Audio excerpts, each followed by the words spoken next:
Welcome to another Kings of War battle report. Northern Alliance versus the Kingdoms of Men. 2,000 points, and the scenario was control. My friend Carl has been pitching around for a new Northern Alliance army to take to the Wildcat Invitational. And this is the version that I helped him with. I don't think it's as perfect as I thought it was when I first did it, but it's actually not bad.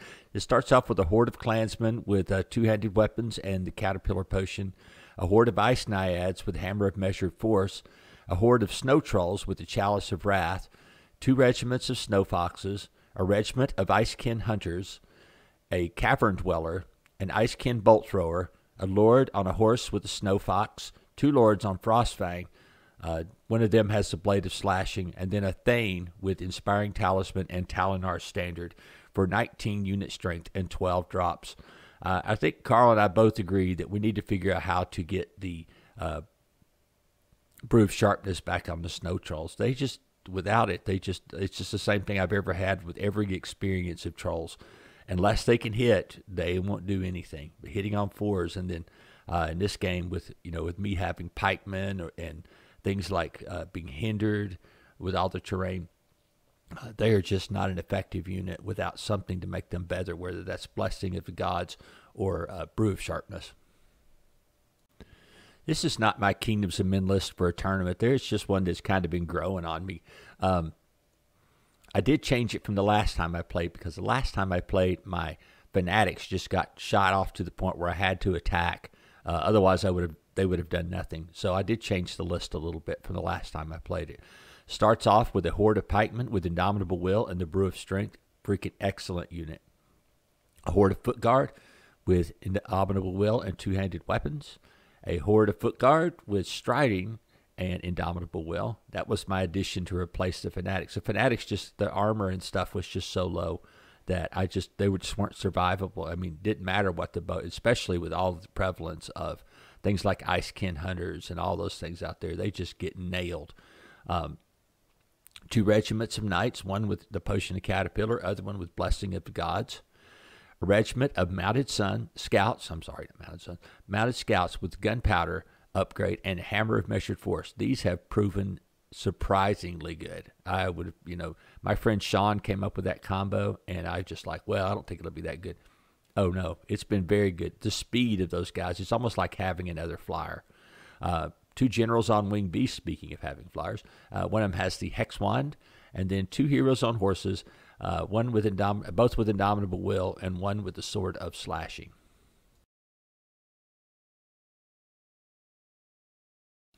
Okay, starting with the right flank, they had a lord on Frostfang and then a lord on horse with Snow Fox. So that kind of replaced the old things we had. We had a guy that flew with the wings of honey maize, and this time we just replaced him with a mounted hero. Next to them is a horde of ice naiads with the hammer of measured force. Fronting them is a unit of snow foxes.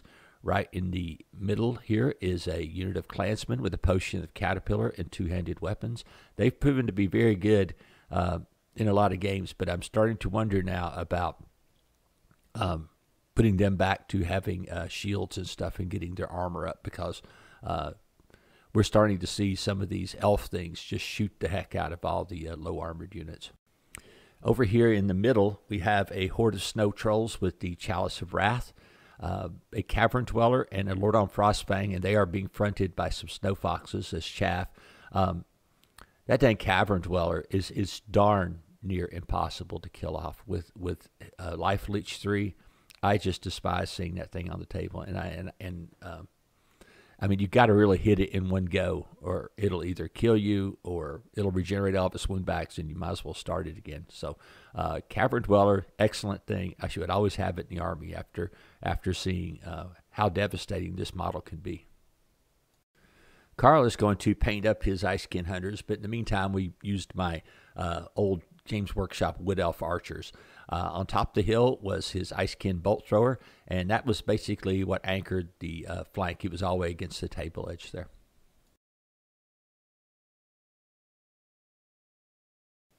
People ask me all the time how I avoid getting shot so much.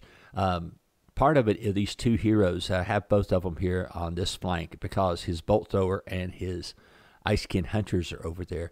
I also have a general on winged beast with them to kind of rush the artillery hill, as I call it, as quickly as possible to try to take down any shooting threat to my army. And normally I could be into their artillery on 2 turns, and if it's a general on winged beast, I could, will be in there in 2 turns. So I put them over here on this side to go after the bolt thrower and the IceKin Hunters, and then I supported them with a horde of foot guard with 2-handed weapons. And if you could see, I have angled them to start because there's just enough gap in the woods that I can march forward really quickly right up to that woods with a little bit of cover along the way, and but without having to slow down. I think that's going to be the big thing, is to be able to make that mad rush into that gap and start to form the circle of death. For a while there, I was running a lot of fanatics in these armies, but like I said, they've been getting shot so quickly now that with so much 4-up shooting in the game and spells that I've kind of become discouraged by them. I used, in this case, I used a regiment of knights with the blessing of the gods in place of the fanatics. But then I kept my very good unit of pikemen with the brew of strength. That unit is just so good, it's painful good. Just because unless somebody can shoot it off the table, they have almost no chance of beating it from the front. And then with the brew of strength on them, they have a decent, very decent ability to hit back at almost anything. So over here, kind of left center, I had one of my generals on winged beast. That way he would have some ability to influence the people around him with leadership. And then I remembered they all had indomitable will, so that probably wasn't that big a deal. But I did have the ASB with loot there because having just foot guard without any crushing makes them kind of limited. I mean, they make a pretty good tar pit, but they're not really good at anything else. But by having the ASB with loot there, I was going to be able to pump them up and have some crushing strength, and not to mention having the Inspire from the ASB. Over on the extreme left of the foot guard is a unit of knights with the potion of the caterpillar, and they're like I said, they've actually been working out better than having the fanatics in the list. And I may even think about changing my tournament army now that I've seen how well this works. So my extreme left flank, I waited till Carl had dropped all of his shooting things and stuck these guys on. These guys are more of a reserve for me. I don't really try to get them out and do very much with them early in the game. But it's just a unit of mounted scouts with a gunpowder upgrade and the hammer of measured force. The only reason I do the gunpowder upgrade is that's because of what models that I have. So I don't, it's not because I think it's that great a deal, because when you're hitting on 5s and 6s anyway, and then things are shooting back at you, like in the case of elves and lightning bolts and stuff, they're hitting you on 4s. I mean, you don't have a legitimate chance of doing anything. But these guys are wicked fast, and then the hammer of measured force is such a surprise. And if they can get in someone's flank, especially heavily armored guys, elementals, stuff like that, they can just eat them up. Carl moved forward kind of gingerly on his turn, preferring to let some of his shooting start to work. So the bolt thrower does 1 point of damage to the general on winged beast, who easily passed his test. The IceKin Hunters took deadly aim and did 3 points of damage to my unit of foot guard with 2-handed weapons. So in my turn, I moved forward as far as I could till I hit the edge of the terrain. The scouts did move forward because there was no shooting threat over there, and I was able to start maybe sniping at one of his heroes or something, just to start having some. I mean, I did pay for shooting. I might as well shoot. Shooting at snow foxes, I know for a fact, is a total waste of time. So probably would have been a better use of time than shooting at that stupid Lord on Frostfang, which I did with his heavy armor. So anyway, I moved forward to shoot at the Lord on Frostfang. I think I did 1 wound. I was happy with it, though. So my other flank, I moved the foot guard up a little bit, and then the knights moved to the edge of the woods there too, to threaten anything. I did not realize that the cavern dweller only had a move of 12, and so I was sitting there playing handsy with it when I could have easily been moving much more aggressively with that silly thing. You can see Carl, he kind of checkerboarded his middle with the clansmen, there. I really don't think it was necessary since he had the initiative in this game to checkerboard like that, but that was up to him. What you don't see is that racing down the side is one of the lone heroes and the general on winged beast to try to get around and to kill the IceKin bolt thrower and the IceKin Hunters. Here's a better shot. You can see the general on winged beast and the lone hero. The other one I kept back in reserve because I didn't know what was going to happen with the Lord on a Frostfang or that Cavern Dweller. But like I said, if I would have known that Cavern Dweller only had a move of 12, I would have, and I did know. It's just my mind was empty. I would have been a lot more aggressive with the other hero. But I did move him in range so that he could charge in on his next turn, or at least support on his next turn. I told Carl that this would have been a spot over here on the right flank for his general on a horse, Lord on a horse. Over here, it would have been a perfect place to have him deployed instead the other side, because here he could have either jammed up the heroes, or he could have maybe have to move the general on winged beast in a totally different direction. He could have basically held me back over here with just one model, and instead I was able to get a big advantage by moving forward so quickly. Wow, I totally missed taking some pictures, so I'll just explain to you what's happening in this one. The lone hero went ahead and charged into the bolt thrower and just wavered it. Carl was saying, rolled snake eyes. I said, no, you don't need to do that, because I've had them stop lately. Remember, they only have 3 swings and only crushing 1. What Carl had done at his turn was he had moved up his Lord on Frostfang and turned it in case I charged his IceKin Hunters in the flank. Well, instead of charging them in the flank, I charged the other hero in their front and just jumped over everything and charged into the Lord on Frostfang. Because he had moved his trolls and everything else forward, I was able to jump the line with my other general on winged beast. And I mean, that's the whole goal of using this type of list, is you've got to get behind them and start influencing the battle that way.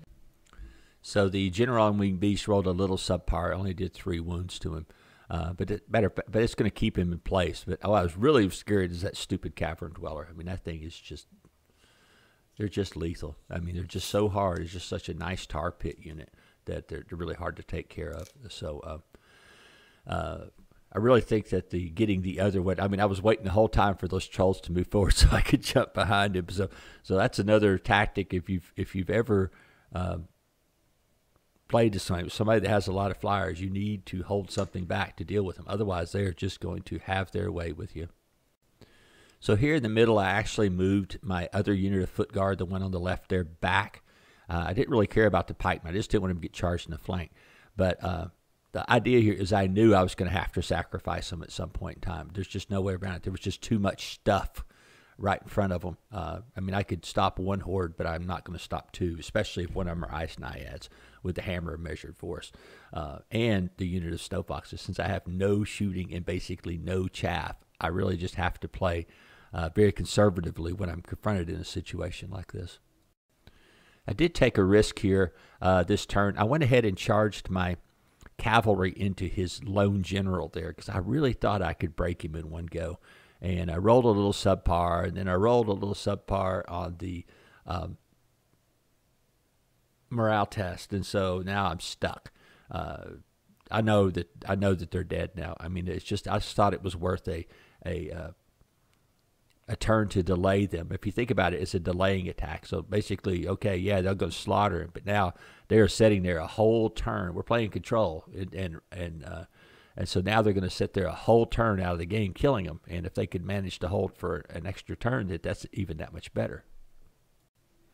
As you can see, those wily scouts are trying to stick around the end, trying to get around the end of the line.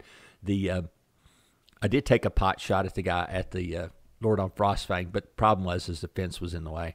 I actually didn't even think to see if that guy was higher than 5. I don't remember if he is or not. But anyway, I did not do any damage because, I mean, I rolled really poorly anyway. In Carl's turn, he moved his snow foxes around the edge of the woods so that he could make a potential flank charge on the foot guard. Everything else moved up. I think they're now within charge range or pretty close to it.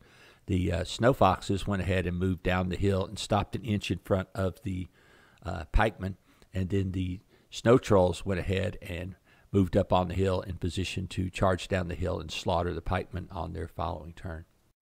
In my turn, I had the opportunity to charge the Trolls with the Knights, but I knew they couldn't take them out in one go. I mean, Trolls just have too much armor, regeneration, everything else, and I just knew I couldn't get enough damage on them to take them out in one go. I trusted my pikemen to be able to handle them, since the pikemen have ensnare. So I just blitzed those knights forward up to the edge of the melee with the General on Winged Beast and the Lord on Frostfang. That way they could flex either way. In my turn, I did take out the IceKin Bolt Thrower, then turn toward the flank of the unit of IceKin Hunters. I had some other pictures of this, but this one was probably the most clear. When my knights charged into his Lord on Horse, I wavered him, and that was a good thing. But because I wavered him, now the Lord on Frostfang hit him in the flank and did 8 points of damage, which was pretty good. Actually, I thought it was kind of low, matter of fact, after I think about what I just said. But I was able to survive. And then in my turn, I was able to turn them toward the Lord on the Frostfang so that they weren't quite so... I know he was going to kill him anyway, but at least he wasn't getting double swings. In the meantime, the General on Winged Beast charged in and finished off the Lord on a Horse, and so that's going to help me a lot over here on this flank. And what you don't see are those sneaky scouts sneaking behind the line over here behind the Lord on the Frostfang. Yeah, during the fight, the scouts had worked their way around to get in position to exploit Carl's flank here. I know that I mean, there's certain things you just don't charge with these scouts. Things like I wouldn't charge probably that unit of Ice Naiads in the flank. Hitting out a bunch of, whole bunch of 4s and 4s, probably not as good a choice. But that Lord on Frostfang with the Hammer of Measured Force is an excellent choice. And since he has flanks and rear too, that's going to be a big thing. So in this turn, he does kill my knights, and I think I have a picture of it. And then kind of faces to take he doesn't want to take the General on Winged Beast in the front or in the flank or rear, so he has to basically just pick which one he's going to get hit by. And in this case, he turned to face the General on Winged Beast, which is probably smart.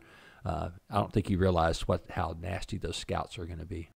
So this turn, Carl had turned the Cavern Dweller toward the fight with the General on Winged Beast and my and his Lord on Frostfang. I mean, I was not having very much luck getting through the Lord on Frostfang for obvious reasons. It's one of the toughest units in the game.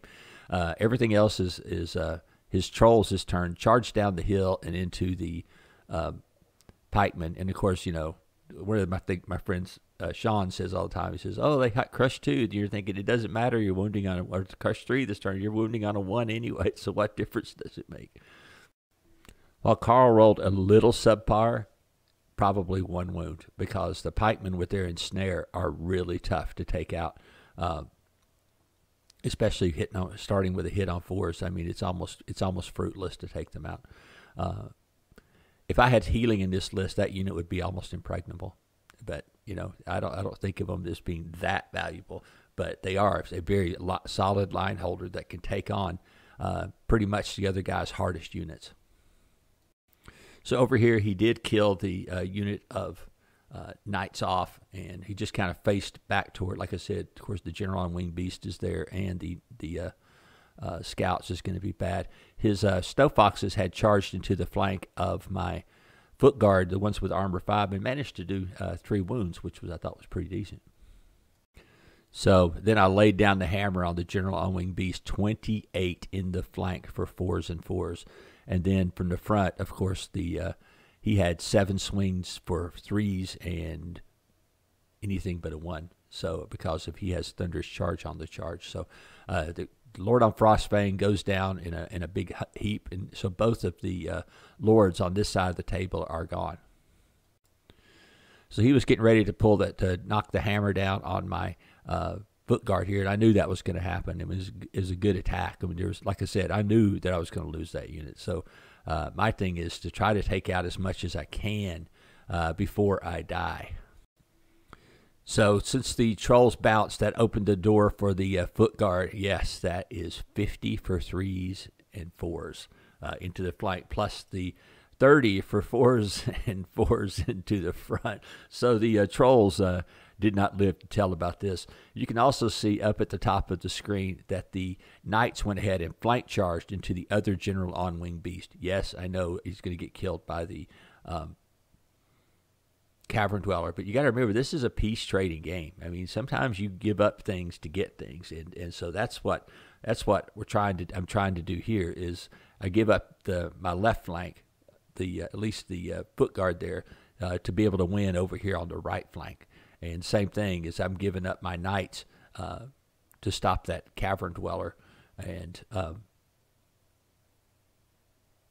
to be able to get his general on his Lord on Frostfang. Here's just a close-up of the fight. Here you see my classic Games Workshop Knights Panthers hitting the Lord on Frostfang in the flank with the General on Wing Beast in the front. I, believe it or not, had taken 9 wounds with the General, and it had survived. So he was able to, instead of being wavered, he was able to swing back at full. The 2 heroes now are wailing on the IceKin Hunters, and they eventually destroy them. So that was a good thing. Because I'm trying to wipe out some of this unit strength so that I can win the game, since I'm playing the scenario as control. So you can see here, after all the fights, the pikemen and the foot guard go ahead and turn toward the flank of his clansmen. The knights go ahead and charge, or turn towards the front of the cavern dweller. It was, I mean, he had a choice of whatever he wanted to charge. There's nothing I could do about it, but I just thought that maybe that, obviously I want my front to whatever he wants to charge so that he don't kill me instantly. It's almost like I could have predicted this on turn 1, which I did. Just wanted to point out that when he got close, I went ahead, and he was like a couple of inches short in the woods there, and I popped my boots of striding and hit his clansman, and I mean really hard. I hit him hard. I just didn't. It would have been harder if I would have got the Baneshant off. So in his turn, he brings the Ice Naiads into my flank. The clansmen are, of course, countercharging in the front. And then the Snow Foxes sneak around with a nimble charge and hit my ASB with loot. So after he killed my foot guard, which inevitably he was going to, he turned his Ice Naiads toward my General on Wing Beast and the scouts with gunpowder. And then the clansmen went ahead and turned toward the approaching pikemen and the foot guard. I was able to hold off with my ASB with loot. Of course, I was not able to cause any damage back, but at least I was holding out with them. The cavern dweller easily disposed of the very wounded General on Wing Beast. One of his unit of IceKin Hunters actually wavered my hero in the front, but, you know, that's what you have Indomitable Will for. So I was going to be able to pop it next turn and charge right back in there and destroy that unit. So, but you can see here his clansmen have moved up. They're going to have to take the charge of the pikemen, which is probably not going to be good for them. So the pikemen crashed into the clansmen with two-handed weapons and easily destroyed them. They were already gravely wounded from the foot guard, which was the best thing I chose that time. I knew I was going to lose the foot guard, but I needed to take a pound of flesh with me. And so I did a lot of damage to those guys. So then all of a sudden these guys come in with 30 attacks on 4s and anything buts. There was no way that unit was going to stand up unless I rolled snake eyes. Since I believe this is the bottom of 4, it might be the bottom of 5, I knew I had at least one more opportunity to move. So I turned the foot guard around to move to wherever I needed them to help score, you know, for the following turn. The knights just ignored the cavern dweller and moved into the center square to give me 2 points over there. And so I was in pretty good shape right here as far as my ability to score and win this game. So the scouts just stayed out of range of getting charged by anything to grab that table section over there. And the Kingdoms of Men win the game 5-0. I really didn't expect the outcome in this game to be what it was, because I thought Carl had a better grasp of his right flank than I did. But he didn't put any defense over there to defend his shooting, and that's what I was able to get into those so quick. And then all of a sudden he had to turn and deal with my flyers coming in from behind. In my normal list, I have 3 flyers, so that would be even more tragic to try to deal with. So I like this list a lot that I'm using, because I thought that the foot guard with the extra armor held out way better than I've been having luck with the Fanatics. Even though the Fanatics are a little faster, sometimes I think the speed gets you in trouble. You're trying to keep your infantry line together as best as possible. So that was a little change in dynamic in the game. But like I said, I think that the main reason that I was so successful was able to get those generals on Winged Beast behind his line almost instantly and start causing mayhem. Like I said, when you're playing in my other list, or the Sam Nordberg list, when there's 3 of them, and at 2300 there's 3 of them. There's also 3 of those stupid little heroes. It is hard to deal with, just because, like I said, you got to hang back to keep from getting flanked, or you're going to have to put some defense back there. And part of why I put the Lord on a Horse into his list was because I thought it was pretty flexible as far as the being able to handle those flyers. Plus, he's got a decent armor, where if you give him the Wings of Honey Mage, it drops their armor down a little bit, makes them a little bit easier to take out. So, and the speed difference is almost negligible if you position them correctly during the game. But getting behind his army so fast was crucial.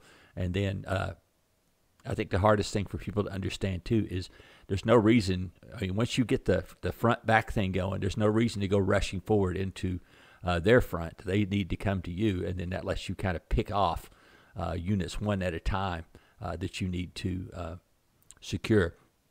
So anyway, I mean, I really, like I say, after a while, I've enjoyed this list that I'm using now, and I think it's a lot of fun. I like having the cavalry in it. I didn't really think I would, but basically using the cavalry to take place of some of the Fanatics, which there's more speed and ability to launch spoiling attacks with all that extra speed in the list. So I thought that was very good. As far as Carl wants me to help change his Northern Alliance list, because he just got some ice elementals painted up, and so we're going to try that. He's also going to paint his IceKin Hunters. He's never painted them before, and I just showed him how good of a unit, because I've been using the other versions in my elf list, and they will just eat you up if you've got low armor class. I mean, there's just really no reason to put anything with low armor on the board.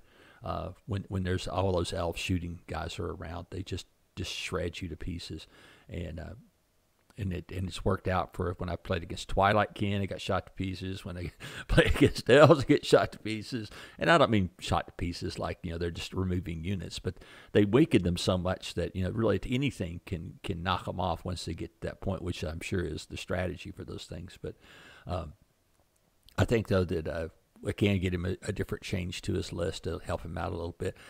Really start to see the strength / weakness. I mean, I've played against that unit of clansmen with the 2-handed weapons, and they've been very good in most games. But now I'm just seeing that their armor is so little, they have no staying power, and that kind of defeats the purpose of having a horde like that. You're almost better off with having Huskarls instead of that unit, because they have armor and they can hit and they have crushing. So that might be a little better. Now, you do give up a lot of nerve by doing that, but I think it might be a better unit than trying to keep that unit of clansmen in the game. So just some thoughts about the game, and just the last thing I want to think about is understand that it's finally taken me all these years of learning to play this game to realize that the game really is a piece trading game. It's like playing checkers or chess. Sometimes you have to give up things to get things, and It's just like I instantly knew that my left flank was toast. I mean, there was no way I was going to stop those 3 hordes that were coming against basically 1 horde. So that's why I moved the same thing. I moved farther right and with my other horde, and I could potentially outflank it. Because the one thing I did know is no matter which one of his units charged into my pikemen, that unit was dead. There was no, I mean, the best unit that could have charged those pikemen were the ice naiads, believe it or not. Even then, they would have struggled. I mean, but they would have had a little better chance of hurting the pikemen. But I knew that the trolls and the clansmen had no chance against those pikemen. They're just too stout of a unit, and I've started patching them into my other list now, trying to use them in there, and they are just so good. I mean, honestly, I think I could run with 3 units of pikes, except they're too expensive. And the fact that they do hit on 4s when you start running against armies like Trident Realm, you can't hit any of them. So it kind of defeats, it's just like, so you need that balance of things that hit well, things that damage well, and in this case, things that hold well, which is what the pikeman horde does. And I can't even imagine how good a Rortia army would be set up like this. So anyway, hope you enjoyed the battle report. Hope you learned something. See you again next week.